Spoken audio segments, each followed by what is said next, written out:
नमस्कार, मैं राहुल कोटियाल।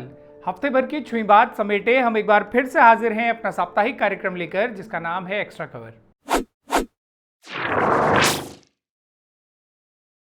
आज के एक्स्ट्रा कवर की शुरुआत आपको फस्कू बोर्डा के बारे में बताने से करते हैं। फस्कू बोर्डा का यूं तो नाम कुछ और था, लेकिन लंबी लंबी हाँकने और बिना सिर पैर की गपोड़ियां बांचने के चलते उन्होंने फस्कू नाम से ख्याति पाई थी। ऐसे कमाल के बतौलेबाज थे फस्कू बोर्डा कि लोगों को शक था कि नेगीदा ने जब कन छुयाल हुए तू बकी बात की गीत में द्वि उंगल की गिच्ची और जीभ डेढ़ हाथ की लिखा होगा तो उनके दिमाग में जरूर फस्कू बोर्डा का ही किरदार रहा होगा। फस्कू बोर्डा की कल्पनाओं के घोड़े इतनी तेज दौड़ते थे कि तथ्यों को पछाड़ते हुए कई कई कोस दूर निकल जाया करते। गांव के बच्चों को जब वो किस्सा सुनाते कि एक बार वेस्ट इंडीज की क्रिकेट टीम जाखड़ीधार के मैदान में खास पट्टी की घरिया टीम से कितनी बुरी तरह हारी थी, तो अपने पूर्वजों पर गर्व करते हुए गढ़वाली बच्चों के सीने चौड़े हो जाते। फस्कू बोर्डा बच्चों को बताते कि कर्टली एम्ब्रोज की बिजली से भी तेज आती गेंद पर जाग गांव के घपलू बोर्डा ने इतना लंबा छक्का मारा था कि गेंद 4 दिनों के बाद मैदान से 5 किलोमीटर दूर मिली थी। और बैसाखू चाचा ने जब ब्रायन लारा को 0 पर बोल्ड किया था तो लारा जाखड़ीधार से नवाकोट तक रोते रोते गया था। ऐसे कमाल के फसकबाज थे फस्कू बोर्डा। उनका जिक्र आज इसलिए क्योंकि आज देश का पूरा मीडिया ही फस्कू बोर्डा बन चुका है। बल्कि फस्कू बोर्डा तो सिर्फ बच्चों के मनोरंजन के लिए कहानियां गढ़ा करते थे, लेकिन आज का मीडिया तो अपने स्वार्थ, टीआरपी और मुनाफे के लिए खबरें गढ़ रहा है, और ऐसी घातक खबरें गढ़ रहा है जिनसे कहीं दंगे भड़क जाते हैं तो कहीं अंतर्राष्ट्रीय स्तर पर देश की छवि को बट्टा लग जाता है। बीते हफ्ते जब देश के जवान सीमाओं पर लड़ रहे थे, तब तो मीडिया के लिए झूठी खबरें पकाने का जैसे स्वर्णिम अवसर पैदा हो गया था। किसी मीडिया घराने ने कराची पर कब्जा जमा लिया तो किसी ने इस्लामाबाद हथिया लिया था, सिर्फ इसलिए कि ऐसी भ्रामक खबरों से ज़्यादा मुनाफा पीट लिया जाए, फिर चाहे देश की छवि भी धूमिल होती हो तो होती रहे। और ये हरकतें किसी आईटी सेल के ट्रोल का गुमनाम सोशल मीडिया हैंडल नहीं कर रहा था, बल्कि बाकायदा देश के सबसे ज़्यादा टीआरपी वाले न्यूज़ चैनल कर रहे थे। हमारी सेनाओं ने पाकिस्तान को उसकी सैन्य हैसियत और क्षमताओं की बखूबी याद दिलाई, उसके एयर डिफेंस की ऐसी तैसी करके रख दी और पूरी सफलता से उन सभी इरादों को पूरा किया जो हमारी सेना करना चाहती थी। लेकिन हमारे मीडिया चैनल के रणबांकुरों ने ऐसा कुकरियाट मचाया कि उससे सेना की छवि भी धूमिल हुई। भारतीय मीडिया की क्रेडिबिलिटी पहले ही ऐसी है कि इस पैमाने पर हमारा नाम दुनिया के तमाम देशों की सूची में नीचे से खोजने पर मिलता है। ऊपर से युद्ध जैसे हालात में भारतीय मीडिया ने जो किया, उससे हम निश्चित ही कुछ पायदान और नीचे खिसक गए हैं। जरा कल्पना कीजिए कि पाकिस्तान का कोई न्यूज़ चैनल सिर्फ मुनाफा पीटने और अपनी जनता को बेवकूफ़ समझते हुए ये खबर चला दे कि पाकिस्तान ने दिल्ली पर कब्जा जमा लिया है, तो आप और हम उस खबर को, खबर चलाने वाले उस चैनल को और उस पूरे देश और उसकी जनता पर कैसा तरस खाएंगे। बल्कि पाकिस्तान ऐसी हरकत करे तो शायद हम उतना तरस ना भी खाएं, क्योंकि पाकिस्तान की फितरत में ऐसी मक्कारी और ऐसा हल्कापन दशकों से रहा है। लेकिन अब भारतीय मीडिया ने भी कसम खा ली है कि इस मक्कारी में वो पाकिस्तान की मीडिया को पछाड़ के ही थौक आएगी। भारतीय मीडिया में झूठी खबरें चलाने का ये दौर तो वैसे तभी शुरू हो गया था जब न्यूज़ चैनल दिन के 1-2 बुलेटिन से बढ़कर 24 घंटे के होने लगे थे, और जब उनका कंपटीशन सिर्फ न्यूज़ चैनलों से नहीं बल्कि रात के 8 और 9 बजे एकता कपूर के क्योंकि सास भी कभी बहू थी से होना शुरू हुआ था। उसी दौर में न्यूज़ चैनल टीआरपी के लिए खबरों के नाम पर दिखाने लगे थे कि एलियन भी पीते हैं गाय का दूध और टमाटर में बस चुका है तालिबान। यहाँ से फिर भारतीय टीवी मीडिया ऐसा गिरना शुरू हुआ कि आज तक गिरे ही जा रहा है, और इसके परिणाम अब बेहद घातक होने लगे हैं। व्हाट्सएप पर आने वाले ऊल जलूल संदेशों और मीडिया घरानों की खबरों में कोई अंतर नहीं रह गया। देश में पत्रकारिता के कथित सबसे बड़े चेहरे ही डंके की चोट पर झूठ और फर्जी खबरें परोस रहे हैं। ऐसे में उन ट्रोल्स की तो बात ही क्या करें जो सोशल मीडिया पर गुमनाम अकाउंट बनाकर सिर्फ गालियां लिखना जानते हैं और किसी न किसी राजनीतिक दल की तरफ से टिड्डी दल का काम कर रहे होते हैं। लेकिन ये प्रवृत्ति अब इतनी खतरनाक है कि बीते दिनों जब देश युद्ध में उलझा था और उधर फुंदिया बन रहे अमेरिकी राष्ट्रपति ने भारत और पाकिस्तान से भी पहले ही सीज फायर को लेकर ट्वीट कर दिया था, तो हमारे देश का टिड्डी दल अपने ही विदेश सचिव पर पिल पड़ा था। विक्रम मिस्री को इस टिड्डी दल ने ऐसे निशाना बनाया कि उनकी बेटी के बारे में भी अश्लील बातें लिखी गई। एक देश के तौर पर यह हमारे लिए कितनी शर्मनाक बात है कि अपने ही देश के नागरिकों की हरकतों के चलते देश के विदेश सचिव को अपना अकाउंट रिस्ट्रिक्ट करना पड़ा हो, वो भी ऐसे समय पर जब युद्धोन्माद के जश्न से मुनाफा पीटते न्यूज़ चैनलों के शोर के बीच वो पुष्ट खबरें आ रही थी तो उन्हीं के हवाले से आ रही थी। उत्तराखंड के लोगों के लिए इस पूरे प्रकरण पर विशेष ध्यान देना इसलिए भी ज़रूरी है कि राज्य की जनसंख्या की तुलना में फौज में हमारी भागीदारी देश में सबसे ज़्यादा है। हमारे जो जवान सीमा पर तैनात हैं, उनके परिवार वालों के बारे में सोचिए कि कोई भी अपुष्ट खबर उन्हें किस मनोदशा में धकेल देती है। ऐसे समय में जब अपने फौजी बेटे से किसी परिवार की कई कई दिन तक बात तक न हो पा रही हो, कोई भी अपुष्ट खबर कितनी भारी बन जाती है, ये सिर्फ एक फौजी परिवार के परिजन ही समझ सकते हैं। सबसे तेज हो जाने की होड़ में न्यूज़ चैनल तो मुनाफा पीट रहे हैं, लेकिन सोशल मीडिया इस्तेमाल करने वाले आम नागरिक भी कई बार सिर्फ फुंदिया बनने के चलते ही ऐसी खबरें बिना सोचे समझे आगे ठेल देते हैं। अभी कुछ समय पहले ही उत्तराखंड के एक उभरते हुए युवा कलाकार की एक सड़क दुर्घटना में मौत हो गई थी। उसके एक्सीडेंट की खबर जब उसके पिता को मिली तो उनकी सबसे बड़ी चिंता यही थी कि वो अपनी पत्नी से इस बारे में कैसे बताएं, जो खुद बीमार हैं। वो इसी उलझन में थे, लेकिन उससे पहले ही सोशल मीडिया पर यह बात फैला दी गई कि उक्त कलाकार की मौत हो चुकी है। सोचिए उस व्यक्ति पर क्या बीती होगी जिसका बच्चा, जिसका बेटा अभी अस्पताल में भर्ती है और उसे बेटे की मौत की सांत्वना देने वाले फ़ोन अभी से घड़घड़ाने लगे हैं। कुछ समय पहले लोक गायक नरेंद्र सिंह नेगी के बारे में भी ऐसी ही अफवाह उड़ाई गई जब वे अस्पताल में भर्ती थे, बिना ये सोचे समझे कि उनके परिजनों पर क्या बीतेगी। युद्ध के समय तो ऐसी खबर को आगे बढ़ाते हुए हमें और भी सतर्क रहना चाहिए। गिद्ध बन चुके न्यूज़ चैनलों से किनारा करते हुए संयम और धैर्य ऐसे समय में बेहद ज़रूरी है। आज के एक्स्ट्रा कवर के माध्यम से हम अपने सभी दर्शकों से अपील करते हैं कि ऐसी कोई भी खबर जिसकी पुष्टि किसी आधिकारिक सोर्स से न हुई हो, उसे आगे न बढ़ाएं। एक संवेदनशील समाज में हर जागरूक नागरिक की ये न्यूनतम जिम्मेदारी होनी चाहिए। फिलहाल आगे बढ़ते हैं इस हफ्ते की कुछ अन्य खबरों की तरफ। बीते दिनों उत्तराखंड में चारधाम यात्रा की भी शुरुआत हो गई। पिछले साल की तुलना में इस साल यात्रा के पहले हफ्ते 26% कम श्रद्धालु यहां पहुंचे। प्रशासन का कहना है कि इस संख्या में ये गिरावट बेहतर प्लानिंग के कारण हुई है, क्योंकि इस बार रजिस्ट्रेशन में ज़्यादा दस्तावेज जांचे जा रहे हैं और यात्रा को नियोजित करने के लिए ऐसा किया जा रहा है। काश सच में ऐसा होता कि यात्रा को नियोजित करने के लिए सरकार प्रभावी कदम उठाने में सफल हो पाती। केदारनाथ में पहले ही दिन व्यवस्थाओं की पोल कैसे खुल गई थी, ये हमने अपनी इस ग्राउंड रिपोर्ट में आपको दिखाया। बाकी आप एनजीटी का ये आदेश भी देखिए, जिसमें लिक्विड और सॉलिड वेस्ट मैनेजमेंट के चलते सरकार को घचोरा गया है। यह आदेश पिछले साल का है, जिसमें एनजीटी ने प्रदेश को कहा है कि केदारनाथ में आने वाले लोगों के लिए जो शौचालय बनाए गए हैं, उनमें से कई प्रत्यक्ष या परोक्ष रूप से मंदाकिनी में खुल रहे हैं। काची गढ़वाली में बींगे तो बल मल के थोपड़े का प्रबंधन इतना खराब है कि वो गंगा में बह रहे हैं। इसी आदेश में जिक्र है कि मई जून 2024 के दौरान केदारनाथ में औसतन 25 से 30 हजार श्रद्धालु प्रतिदिन पहुंचे। सीवेज व्यवस्था पहले ही घाम लगी हुई है, ऊपर से इतने लोग जब एक साथ पहुंचते हैं तो मल प्रबंधन ऐसा हो जाता है कि सारे ढंगार ही मलमल के हो जाते हैं। 600 KLD का एक सीवेज ट्रीटमेंट प्लांट पिछले साल निर्माणाधीन था, लेकिन ये भी इतने लोगों के लिए पर्याप्त नहीं है।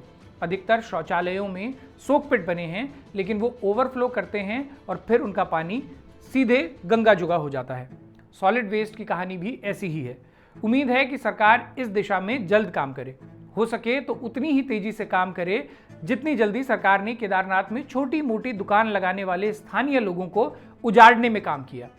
इन लोगों को बाकायदा जिला प्रशासन ने दुकान लगाने की अनुमति दी थी, और वो भी कोई फ्री में नहीं, 6,000 रुपए का बैंक चालान वसूलने के बाद अनुमति दी थी।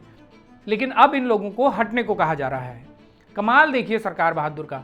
बड़े बड़े होटल वाले तो बल अपने ग्राहकों के थोपड़े भी गंगा जुगा कर दें, उसमें कोई आपत्ति नहीं, लेकिन स्थानीय लोग छोटी मोटी दुकान लगाकर भी अपनी आजीविका न चलाएं। उत्तराखंड में लोगों को कितनी मूलभूत समस्याओं के लिए भी सरकार के आगे गुहार लगानी पड़ती है, वो दर्शाता है कि एक राज्य के रूप में उत्तराखंड के नेताओं ने इसे कैसे बांझा धोल रखा है। बारामासा को अपनी आपबीती भेजते हुए जोशीमठ की रैणी तहसील के पेंग गांव के निवासी ये वीडियो भेजते हैं। गांव के लोग आज भी बुजुर्गों और बीमारों को अस्पताल लाने के लिए ऐसे ही विवश हैं। और ये स्थिति सिर्फ पेंग गांव की नहीं है, बल्कि पहाड़ के दर्जनों गांवों की है।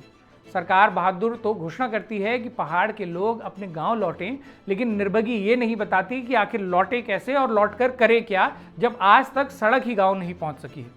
इसके बावजूद भी दिल्ली देहरादून वाला कोई पहाड़ी अगर गांव आना चाहे तो उसके लिए सरकार ने क्या व्यवस्था की है, इसकी बानगी दिल्ली में रहने वाले विजय भूषण की आप बीती में देखिए।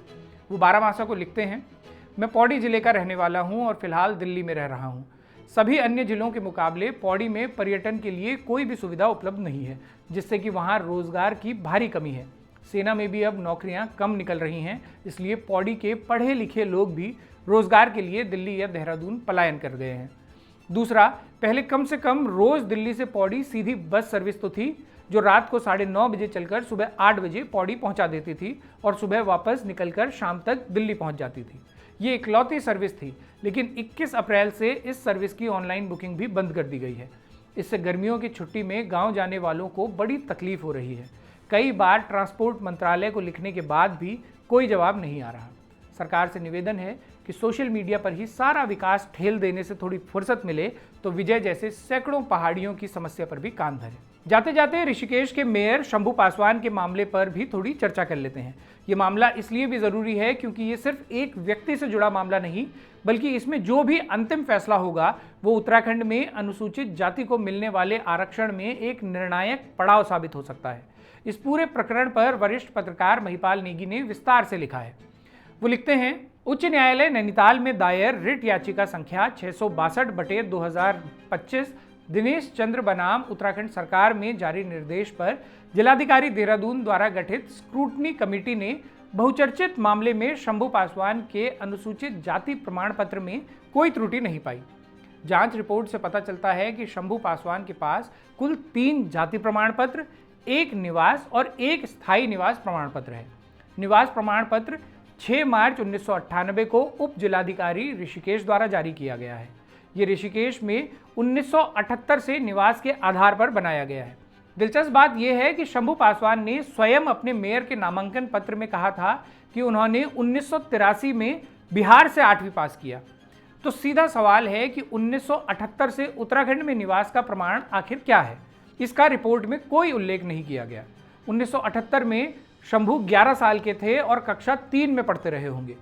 क्या वे किसी कुंभ में खोकर ऋषिकेश पहुंचे होंगे और फिर 1983 में वापस बिहार जाकर 8वीं पास किया होगा? शंभू को स्थायी निवास तो 30 मार्च 2008 को परगना अधिकारी ऋषिकेश द्वारा जारी किया गया। 3 जाति प्रमाण पत्र जारी हुए। पहला 17 जुलाई सन 2000 आवासीय मजिस्ट्रेट ऋषिकेश, दूसरा 29 मार्च 2012 को तहसीलदार ऋषिकेश और तीसरा जाति प्रमाण पत्र जो मेयर नामांकन के साथ लगाया गया है 11 दिसंबर 2013 का तहसीलदार ऋषिकेश द्वारा जारी। 3 जाति प्रमाण पत्र से सवाल उठता है कि स्वयं शंभू पासवान को अपने पहले और फिर दूसरे जाति प्रमाण पत्र पर भरोसा आखिर क्यों नहीं था? एससी के जाति प्रमाण पत्र रिन्यू नहीं होते। दिनेश चंद्र मास्टर जी द्वारा उठाए गए सवालों का कमेटी ने कोई खास संज्ञान नहीं लिया। सिर्फ 2 लाइन में लिख दिया कि उन्होंने जो दस्तावेज प्रस्तुत किए हैं उनसे ये प्रतीत नहीं होता कि शंभू पासवान को तहसील ऋषिकेश से जारी अनुसूचित जाति के प्रमाण पत्र में शासनादेशों में वर्णित व्यवस्था का पालन न किया गया हो। दिनेश चंद्र मास्टर जी ने भारत सरकार के कल्याण व गृह मंत्रालयों के विभिन्न शासनादेश और परिपत्रों के साथ ही उच्च और सर्वोच्च न्यायालय के कुछ आदेश भी प्रस्तुत किए।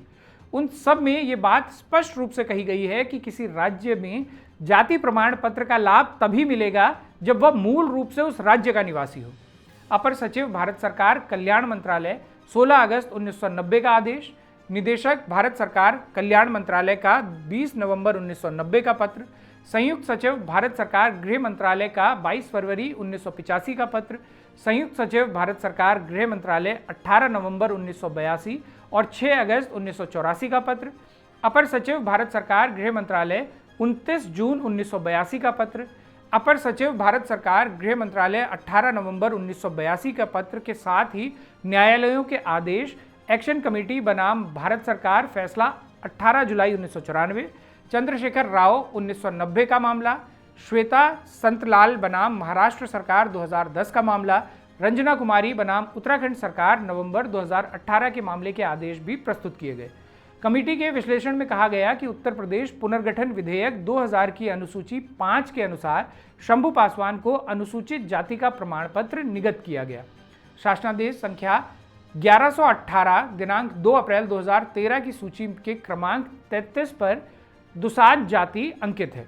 ये भी कहा गया कि 9 नवंबर 2000 या उससे पहले उत्तराखंड राज्य के स्थायी निवासी को SC, ST, OBC के प्रमाण पत्र निर्गत किए जाते हैं। स्पष्ट है कि कमेटी ने निवास, स्थायी निवास और मूल निवास में फर्क ही नहीं किया।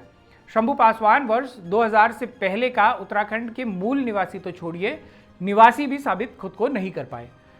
शंभू पासवान के नाम अगस्त 2011 में ऋषिकेश में कोई भूमि खतौनी में दर्ज हुई है, यानी उत्तराखंड राज्य बनने से पहले शंभू पासवान के नाम कोई पैतृक संपत्ति तो छोड़िए, अपने नाम भी कोई संपत्ति दर्ज नहीं थी। कमेटी ने उन कानूनी व्यवस्थाओं में भी फर्क नहीं किया कि निवास, स्थायी निवास और मूल निवास प्रमाण पत्र बनाना अलग बात है और जाति प्रमाण पत्र का लाभ पाना अलग बात। रंजना कुमारी बनाम उत्तराखंड सरकार के मामले में नवंबर 2018 के नैनीताल हाईकोर्ट का फैसला भी प्रस्तुत किया गया। इसमें पंजाब के मूल निवासी वाल्मीकि जाति का एक प्रमाण पत्र उत्तराखंड में प्रभावी नहीं माना गया। नौकरी या चुनाव लड़ने के लिए आरक्षित जाति के लाभ की व्यवस्था अलग अलग नहीं है। यदि प्रमाण पत्र नौकरियों के लिए लागू नहीं होना है तो चुनाव के लिए भी लागू नहीं होगा। इसे ऐसे भी समझ सकते हैं कि क्या उत्तराखंड की किसी अनुसूचित जाति का व्यक्ति दिल्ली, पंजाब, उत्तर प्रदेश आदि में 15-20 साल निवास करने के आधार पर यदि वह जाति वहां भी शेड्यूल्ड है तो क्या जाति प्रमाण पत्र बन जाएगा और वहां आरक्षित सीट पर चुनाव लड़ सकता है, या क्या आरक्षित कोटे में नौकरी का लाभ ले सकता है? सीधा सा जवाब है नहीं। लेकिन मामला अभी यहीं खत्म नहीं हुआ। रिपोर्ट उच्च न्यायालय नैनीताल में जाएगी, जहां दिनेश चंद्र मास्टर जी, बल्कि कहिए उत्तराखंड के पक्ष में दर्जन भर वकील पैरवी करेंगे। ये मामला पहाड़ या मैदान का मामला भी नहीं है, बल्कि पूरे उत्तराखंड राज्य के अनुसूचित जाति, जनजाति और पिछड़ा वर्ग के लोगों से जुड़ा मामला है। तो ये था इस हफ्ते का एक्स्ट्रा कवर। आपको ये कार्यक्रम पसंद आया हो तो इसे शेयर जरूर कीजिएगा और इसके साथ ही बारामासा को मजबूत करने के लिए चैनल की पेड मेंबरशिप या सुपर थैंक्स का बटन दबाकर हमें सहयोग कीजिएगा। अपने सुझाव, प्रतिक्रिया या एक्स्ट्रा कवर से निकलती कोई खबर अगर आप हम तक पहुंचाना चाहते हैं तो इस मेल ID पर लिख भेजिए।